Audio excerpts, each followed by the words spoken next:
Hey folks, Vortex here and welcome to my review of the Soundmagic P58BT. As you can see, an ANC model with quite a lot of information on there, but looks like 60-hour battery life. And a 40mm driver, Bluetooth 5.3. And obviously, yeah, I'll have a good look at what they're like. So it looks like supports AAC and SBC only. Obviously, it's got an NFC as well. And yeah, so full disclaimers, I'd like to thank a PR company who sent it on behalf of Soundmagic, so thank you very much. I was not paid to do this video, no thoughts, opinions are my own, as per usual. And yeah, been a while since I've tried some Bluetooth headphones, so reference series, so let's just get into it. So before I get to it, let's have a quick look at the actual specs. So touch controls on the outer kind of shell, so I'll have to see what that's actually like.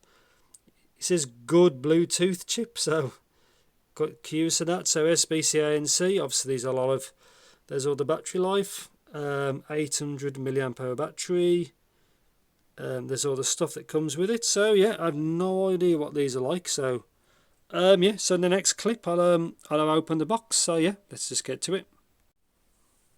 So let's see what we get. So I open the box, just another box in a box. Soundmagic, listen more.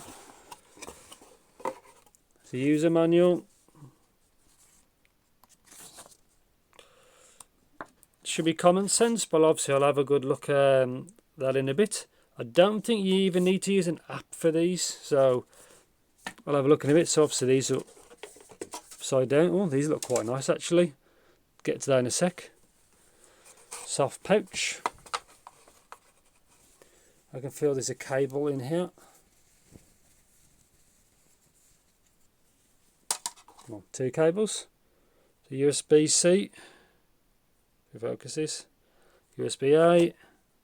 Okay, so you can actually use it wired, so that's pretty cool. Hopefully you don't need to have them powered to do that. Sometimes I think some have power and you have to use that, but yeah, these are actually quite nice. These they feel like really premium.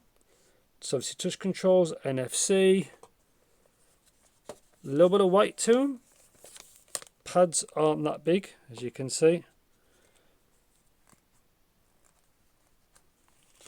Let's see what the adjustment's like. It's not too bad.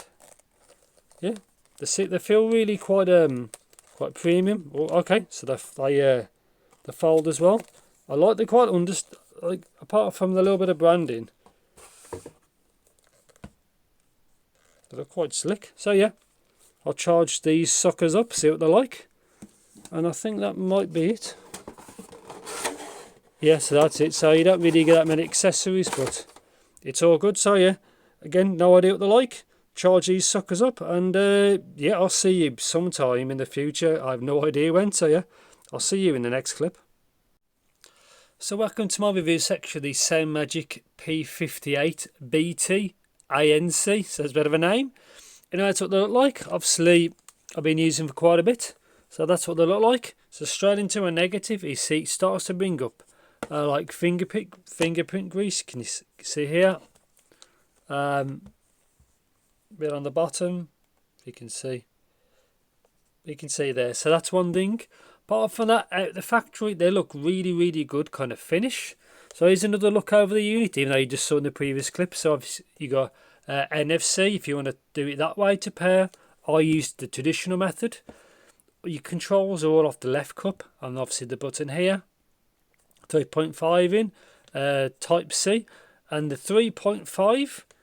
See here is it's fully passive, so these could be completely flat or off, and it works through the 3.5.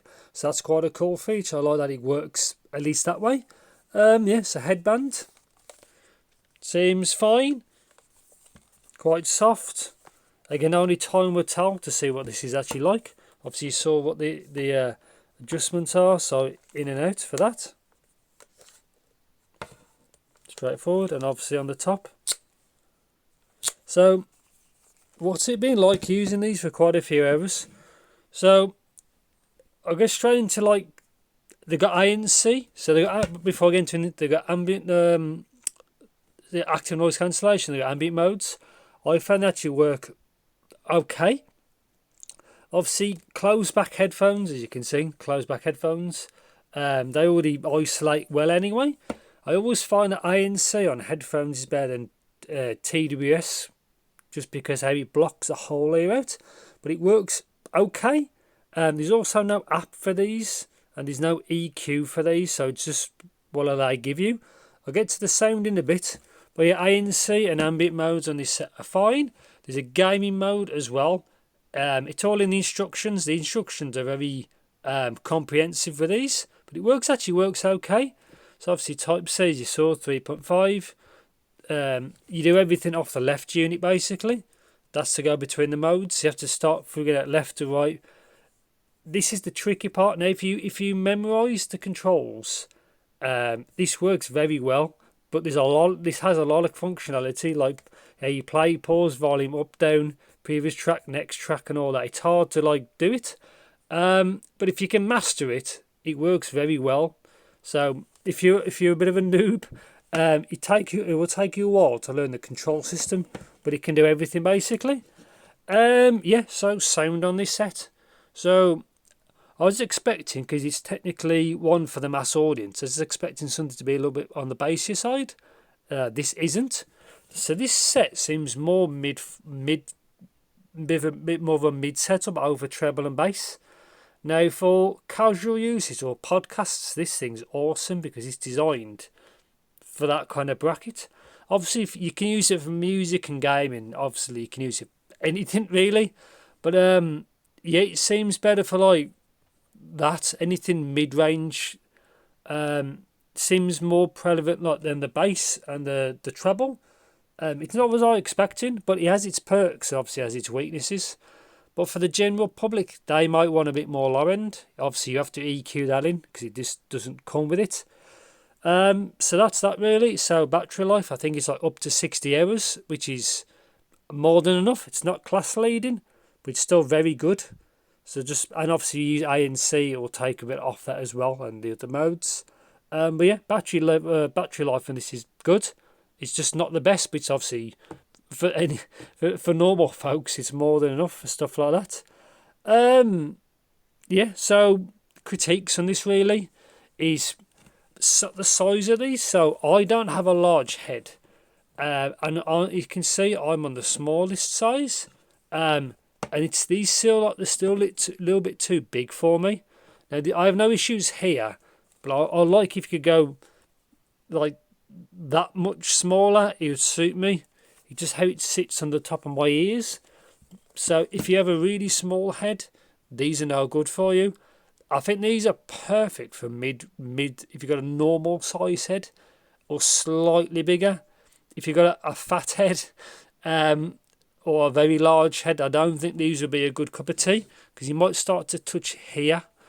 Just bear that in mind. And that's it really. So the fit, this obviously it's kind of like a rubbery material. It does sometimes get warm. Take it off for a few seconds, put it back on. No dramas. And obviously you can see how they fit. Like that. Obviously the user guide, which is here, is very very in-depth. So I'm going to quickly just go through it. So user manual, as you can see. Pairing is really easy. Obviously everything it comes with. So power on, power off, incoming call. So this is where you have to start remembering all the buttons. The touch control on the left ear cup. So this is where you have to be a genius to try and remember it all, because it'll have a lot of different functions. Volume up and down, volume down. You can see you have to keep swiping left to right, in and out. Headphone reconnection, automatic, how to reset. Voice assistant, obviously wired doesn't matter, everyone knows how to charge, but there's a few different combinations you have to use to all the functionality. So you got game mode. This does have multi-point connectivity, so that's very good. Mode switching there, so you just press it once, that's quite quick, and they've put it here for your scenarios basically. And that's it. So at least the guide straightforward. So what do I think? So these are about, I think, £70 ish, £80 of all dollars, in that kind of ballpark, and they're an okay pair. But say for me, the comfort for me is number one. I'd say I will need something slightly smaller. If you could go like slightly smaller, these would be perfect. Again, for larger heads, I think this may be a problem here, these kind of parts. But tuning is mid forward, not what I was expecting. I want more low end, and I'll have to EQ that in separately with either through a wire connection or through some other app, maybe, I don't know. But sound quality they do sound good. Very detailed for what they are. It just depends if the negatives or anything puts you off. But for the money, I think they're kind of average. They're not a great headphone, but they're definitely not bad either. They just fit somewhere in the middle. And again, this appearance, when I saw these, I thought, oh wow, these are built really well. You know, that kind of matte finish, it kind of looks like a Sony product in my eye. And that's obviously a good thing. And that's it really. So if you think I missed anything, please do let me know in the comments. Thanks for watching. Take care. And yeah, see you in the next video.